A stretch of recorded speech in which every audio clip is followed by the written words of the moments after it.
Hello, I'm Robin. Welcome to Bookspin. I've now reached a milestone in my Cordwainer Smith reading project. I have read every Instrumentality of Mankind story. Down to a Sunless Sea is the final one in the list. But it's not the last Cordwainer Smith story that I'll be reading, as we still have 6 more other stories to be read in this collection. The Rediscovery of Man. I'll just quickly show you in the contents page. Other stories. These are the 6 remaining stories that I will be moving on to shortly. But Down to a Sunless Sea is an interesting one.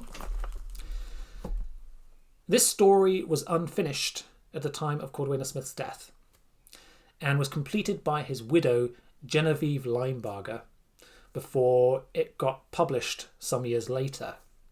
And being the last Instrumentality story in this collection, we can assume that it takes place at the very end of the future history timeline that he constructed, because the editor placed these stories in chronological order in as much as he could determine.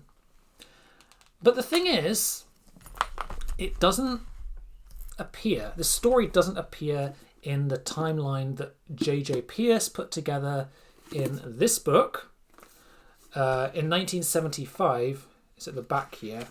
So this timeline that Pierce put together basically puts together all of the stories and puts them into some sort of context, but Down to a Sunless Sea is not here.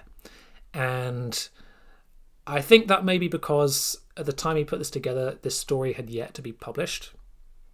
But looking at this timeline, I'm guessing that this story would come here at the end where it says, projected series, The Lords of the Afternoon. And underneath it says, common destiny of men and under people, religious climax. Sadly, Cordwainer Smith died at the age of 53, and so he never completed that series. But we get a taster of that series in this story, I think. But in terms of this story, it's hard to say exactly how much was Cordwainer Smith's original creation and how much was constructed by his wife after he died. And the online sources that I've looked at to try and clarify this weren't altogether clear. In fact, in the editor's introduction in this book, it suggests that it was solely written by his wife. Regardless, it was first published in October 1975 in the magazine of fantasy and science fiction under the name of Cordwainer Smith. Even if it was largely penned by his wife, the writing and the world building is definitely consistent with her husband's style. It's an intriguing tale with quite fascinating and quite disturbing ideas, I think. That's definitely worth the read. But it also left me wanting a bit more, as you'll see. Now, this story takes place on Xanadu, which is a world that has no sun, but nonetheless is strangely beautiful, with a culture devoted to beauty and sensation. Under the shadowless light of twin moons reflected by millions of mirrors, we learn that everything on Xanadu is visible in black, white, and silver. Now, I am not quite sure where the moonlight is supposed to come from if there's no sun for it to originate from. That kind of confused me, but we'll allow for some artistic license here. The key point is it's a strangely attractive and evocative world. And this is where our main character arrives. His name is Lord Kemal bin Permaswari. He's a lord of the Instrumentality and a war hero who has come to this planet to recover from psychic trauma.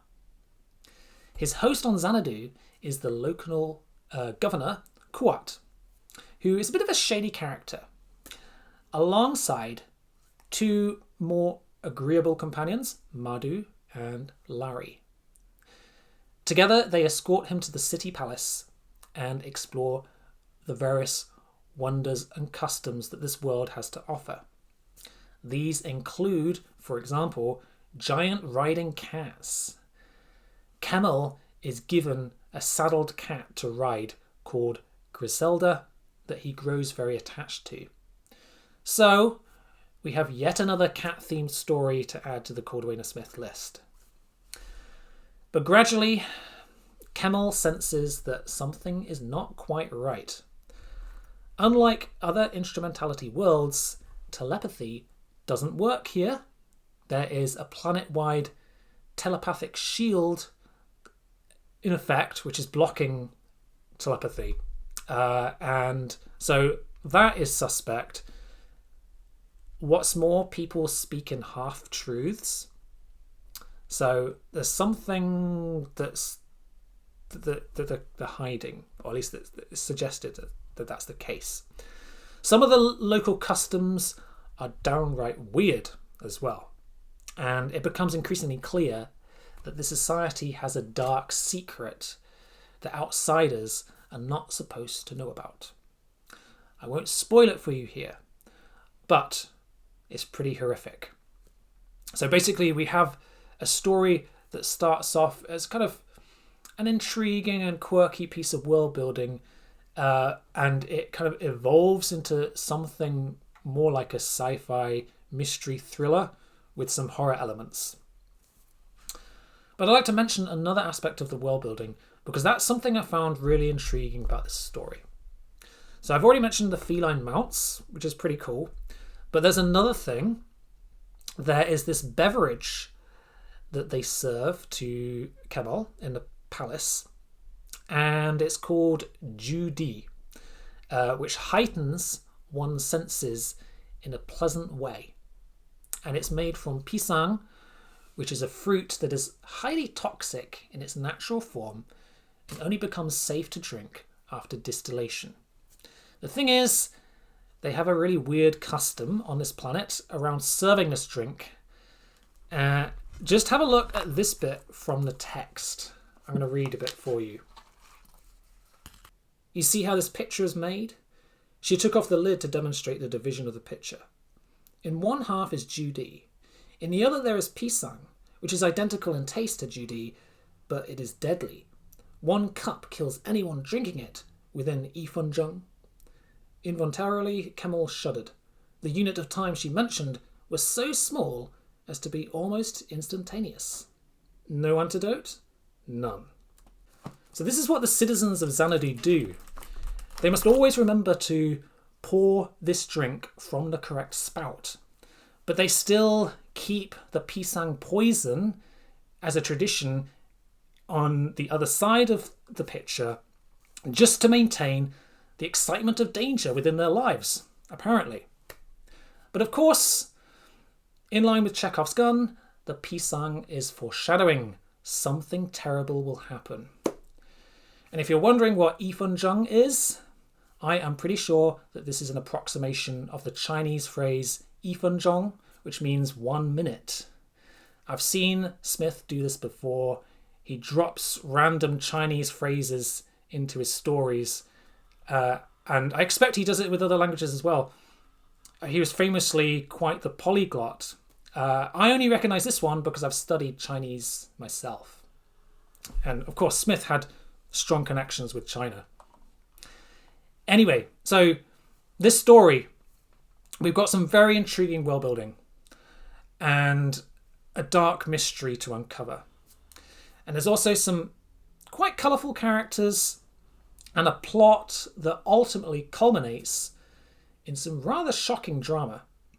So it's a decent tale to end the list of instrumentality stories with. But there is some unresolved conflict at the end that suggests that Camel has a further character arc to be developed. This would suggest to me that Smith intended this to be the start of a series, somewhat like the Kasha O'Neill sequence in Quest of the Three Worlds, with further tales involving this character. Indeed, in the projected series, Lords of the Afternoon, which I've already referred to, that J.J. Pierce mentioned, the religious climax that he refers to is hinted at already in this story, because we get a reference to Christian mysticism and what Smith liked to call the old strong religion. So, it does make you wonder where he would have gone from here. Down to a Sunless Sea is definitely worth the read. It's just unfortunate that Cordwainer Smith could never complete the series.